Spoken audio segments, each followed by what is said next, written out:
और वो पीछे नहीं हटी थी। तो मुझे नहीं लगता कि पप्पू यादव इतनी आसानी से मान जाएंगे और उनको समर्थन दे देंगे। लेकिन अगर पूरा समीकरण देखा जाए, बीमा भारती दोबारा से एक बार जीत दर्ज करती हुई नजर आएंगे। और देखा जाए तो पूर्णिया लोकसभा के अंदर रुपौली की विधानसभा आती है, तो यहाँ पर समर्थन को चाहिए। पप्पू यादव के साथ में जरूर देखने को मिला कि लगातार जो वाद विवाद था, लगातार जो बयानबाजी एक दूसरे के खिलाफ थी, लेकिन देखिए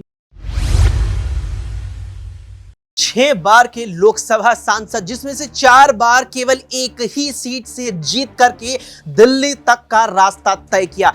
बात हो रही है बिहार के बड़े ही दिग्गज नेता पप्पू यादव की। जिस प्रकार से हाल के आम चुनावों में उन्होंने पूर्णिया से एक बार फिर से चुनाव लड़ा, जीत हासिल की और सांसद बन सदन तक का रास्ता 6ठी बार तय किया है, जिसमें से 4थी बार तो वो पूर्णिया के सांसद चुने गए हैं और उस 4थी बारी में भी तीसरी मर्तबा निर्दलीय सांसद बने हैं। जबकि एक बार सपा की साइकिल पर सवार होकर के पूर्णिया आए थे और यहां की जनता ने फिर सांसद बनाकर दिल्ली भी भेजा था। लेकिन अब यहां की सियासी कहानी कुछ और है। रुपौली विधानसभा सीट, जहां से विधायक रही बीमा भारती, इसी पूर्णिया सीट से इंडिया गठबंधन के टिकट पर चुनाव लड़ी, लेकिन मुख्य प्रतिद्वंदी भी नहीं बन पाई, दूसरे नंबर पर भी नहीं आ पाई, तीसरे नंबर पर रह गई और तकरीबन 90,000 वोटों पर ही सिमट करके रह गई। अब बीमा भारती को रुपौली से इंडिया गठबंधन या कहें कि लालू यादव ने राजद के टिकट पर फिर उम्मीदवार बनाया है और बीमा भारती ने बड़ा अहम फैसला लेते हुए कदम उठाया और पप्पू यादव से मिलने पहुंची। क्या बीमा भारती एक बार फिर से रुपौली से विधायक बनने जा रही है या यहां उन्हें बड़ा झटका लगेगा? क्या पप्पू यादव समर्थन करेंगे या नहीं? तमाम सवाल हैं और उन तमाम सवालों पर चर्चा करेंगे न्यूज रूम में मौजूद अपने सहयोगियों से। माही हमारे साथ हैं।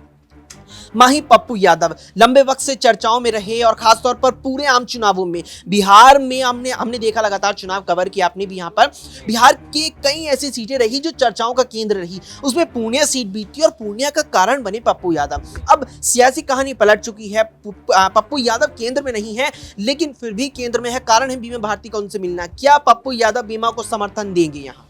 जी देखिए, बिल्कुल जिस तरीके से पूर्णिया पर बीमा भारती से जब पीछे हटने के लिए पप्पू यादव ने कहा था, तो बीमा भारती ने साफ तौर पर इनकार कर दिया था और वो पीछे नहीं हटी थी। तो मुझे नहीं लगता कि पप्पू यादव इतनी आसानी से मान जाएंगे और उनको समर्थन दे देंगे। लेकिन अगर पूरा समीकरण देखा जाए, अगर उनको किसी भी पद का कांग्रेस पार्टी में कोई ऐसी चीज का लालच दिया जाता है, तो हो सकता है पप्पू यादव अपना फैसला बदलते हुए नजर आए। लेकिन अगर पूरा सिनेरियो देखा जाए तो बीमा भारती का फिर से विधायकी पर दांव लगाना, मुझे नहीं लगता कि पप्पू यादव इसके लिए समर्थन देंगे, क्योंकि ये जो पूरा इस बार का समीकरण बनता हुआ नजर आ रहा है वो पप्पू यादव के पक्ष में जाता हुआ नजर आ रहा है। तो ऐसे में पप्पू यादव नहीं चाहेंगे, वो अपना कैंडिडेट उतारना चाहेंगे, क्योंकि इस बार जिस तरीके से पूर्णिया में उनको भारी बहुमत के साथ जीत मिली है, मुझे नहीं लगता कि इतनी आसानी से पप्पू यादव इस बात के लिए मानेंगे और बीमा भारती की वो सारी बातें भूलकर उनको समर्थन दे देंगे। बिल्कुल, यहां पर अब संभावनाएं कम नजर आ रही हैं कि पप्पू यादव बीमा भारती को समर्थन दे दें, क्योंकि पप्पू यादव के कहने पर बीमा भारती ने भी अपने पैर पूर्णिया संसदीय क्षेत्र से उम्मीदवार के तौर पर पीछे करने से इनकार कर दिया था। क्या यहां पप्पू यादव इनकार कर देंगे और क्या बीमा भारती की राह एक बार फिर विधायक बनने के लिए मुश्किल हो जाएंगी? सवाल सहयोगी है हमारे यहाँ मनीष से रहेगा। मनीष, बीमा भारती बड़ा अहम फैसला था उस वक्त उन्होंने लिया। आमतौर पर हमें देखने को मिलता है, अखिलेश यादव को हमने देखा उत्तर प्रदेश में जब कन्नौज से वो सांसद चुने गए, उसके बाद उन्होंने अपनी विधायकी छोड़ी, लेकिन बीमा भारती ने चुनाव होने से पहले, मतदान से पहले ही विधायकी छोड़ दी। अब उसी सीट पर उपचुनाव है। यहाँ पर क्या पप्पू यादव का समर्थन ना करना, क्या पप्पू यादव के समर्थन ना देने से बीमा भारती यहां से जीत हासिल करने में नाकामयाब रहेंगे? देखिए, नाकामयाब तो नहीं कह सकते, लेकिन हाँ थोड़ी मुश्किलें ज़रूर आएंगी। 6 बार पहले विधायिका रह चुकी हैं, तो अब 7वीं बार जब चुनाव लड़ रही हैं, तो यहाँ जिस तरीके से रुपौली की जनता हमेशा साथ रही है बीमा भारती की, उसको देखते हुए समझा जा सकता है कि यहाँ पर कहीं ना कहीं अब बीमा भारती दोबारा से एक बार जीत दर्ज करती हुई नजर आएंगे। और देखा जाए तो पूर्णिया लोकसभा के अंदर रुपौली की विधानसभा आती है, तो यहाँ पर थोड़ी मुश्किलें पप्पू यादव बेशक बढ़ा सकते हैं। लेकिन हाल ही में आपको नॉलेज होगी कि यहाँ पर बीमा भारती ने पप्पू यादव से मुलाकात करी थी और पप्पू यादव ने उस दौरान बीमा भारती को आशीर्वाद भी दिया था। तो ऐसे में ये भी कयास लगाए जा रहे हैं कि क्या पप्पू यादव दोबारा समर्थन करते हुए नजर आएंगे। समर्थन की तो नहीं कह सकते, लेकिन यहाँ पर जिस तरीके से उनकी मुलाकात हुई है उसको लेकर यहाँ पर कुछ जो यहाँ पर उनके बीच की जो अनबन रही है, राजनीतिक अनबन, वो कहीं ना कहीं थोड़ी सी कम हो सकती है। तो ऐसे में अब देखा जा सकता है कि रुपौली में विधानसभा का जो चुनाव है उसके बाद यहाँ पर बीमा भारती की यहाँ पर एंट्री होती है। तो ऐसे में जिस तरीके से आपराधिक मामला उनके बेटे के ऊपर निकल कर आया राजा पर, तो उसको लेकर थोड़ी मुश्किलें यहाँ पर बढ़ती हुई नजर आ सकती हैं। लेकिन जिस तरीके से 6 बार की विधायिका रही हैं, तो हो सकता है कि एक बार 7वीं बार दोबारा से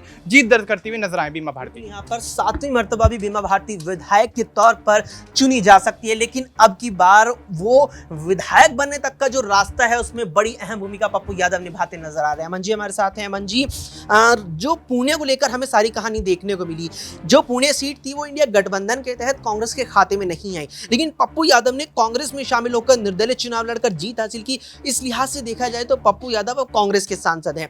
क्या रूपौली सीट कांग्रेस नहीं चाहेगी उसके खाते में? क्या वहां भी कुछ ऐसा खेला हो जाएगा? देखिए, जाहिर बात है, क्योंकि जो उपचुनाव अब होने वाले हैं 10 तारीख को, तो उसको लेकर अभी से जो समीकरण है वो बैठाने का प्रयास किया जा रहा है। आप देखिए कि बीमा भारती जो है पप्पू यादव से मुलाकात करती है, और मुलाकात का मकसद यही है कि उनको समर्थन मिले, और एक तरीके से जो सीट उन्होंने गंवाई है, कह सकते हैं कि क्योंकि लोकसभा में गई, वहाँ चुनाव में उनको हार मिली, वहाँ उससे पहले उनको इस्तीफा यहाँ से देना पड़ा, तो एक तरीके से ये देखा जा रहा है कि अगर बीमा भारती ये सीट जीतना चाहती है तो समर्थन उनको चाहिए। पप्पू यादव के साथ में ज़रूर देखने को मिला कि लगातार जो वाद विवाद था, लगातार जो बयानबाजी एक दूसरे के खिलाफ थी, लेकिन देखिए वो माहौल अब गुजर चुका, और यहाँ पर पप्पू यादव क्योंकि हर एक को समर्थन करते हुए नजर आते हैं। आपने देखा कि चाहे वो हिना साहब हों या कह सकते हैं कि जो राहुल गांधी हो, कोई भी प्रत्याशी हों जो खासकर कांग्रेस पार्टी के कह सकते हैं कि समर्थित हों या कांग्रेस पार्टी के लोग, उनको पूरा उनका समर्थन आया। तो ऐसे में हो सकता है कि पप्पू यादव यहाँ पर भी जो पुरानी अनबन है, पुरानी जो तमाम बातें उनको भुलाकर बीमा भारती का समर्थन करते हुए नजर आ जाए, क्योंकि देखा जा रहा है कि लगातार कांग्रेस पार्टी भी इस प्रयास में है कि